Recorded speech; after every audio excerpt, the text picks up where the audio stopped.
Using GIS to re-examine Jenkins' biodiversity hotspots in relation to protected federal lands and how this impacts conservation mismatch by Tom Reedy.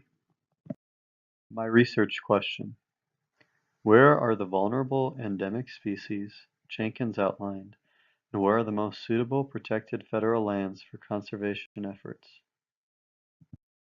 In an article titled U.S. Protected Lands Mismatch Biodiversity Priorities, Clinton Jenkins and his co-authors said, most protected lands are in the western United States, whereas the vulnerable species are largely in the southeast. Further, in identifying conservation priorities, one must consider both existing protected areas and the intrinsic vulnerability of species.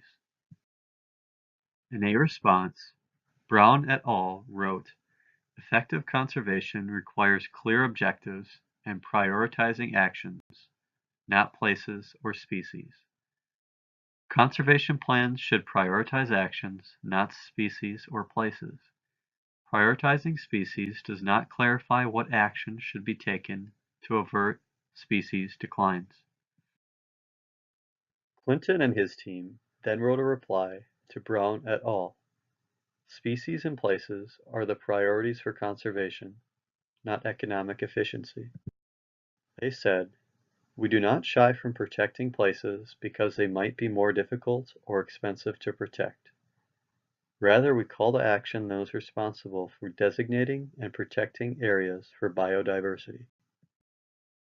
Here is a model based on Jenkins' criteria and the map he generated by it. It illustrates that most endemic species that need protection are in the southeast United States. Most federal lands are in the western United States. Here's a map of the top half of all protected lands in terms of area. Large islands of habitat typically host the most biodiversity, which would be in the western United States.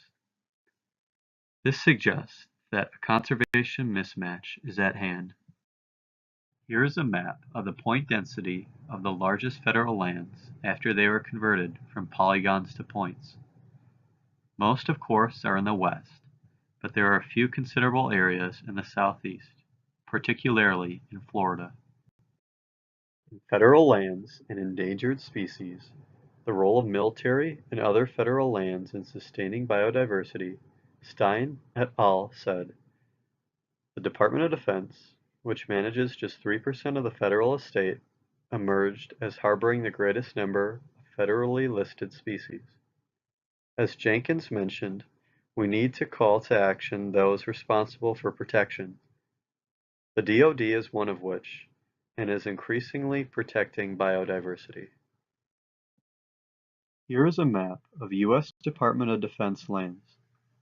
Again, many are in the west, but a few key spots reside in the southeast. A conservation mismatch exists between large federal lands in the west and endemic species in the southeast United States. Size and proximity of federal lands to endemics should not be dismissed. However, there are local exceptions in the southeast that are small and foster a large amount of biodiversity. These Department of Defense lands house a lot of biodiversity and are well maintained. They may be small relative to other federal lands, but some are located in areas of need. Agencies like the Department of Defense will be crucial in decision-making and action for further conservation efforts. Here are the data layers used, and here's my works cited.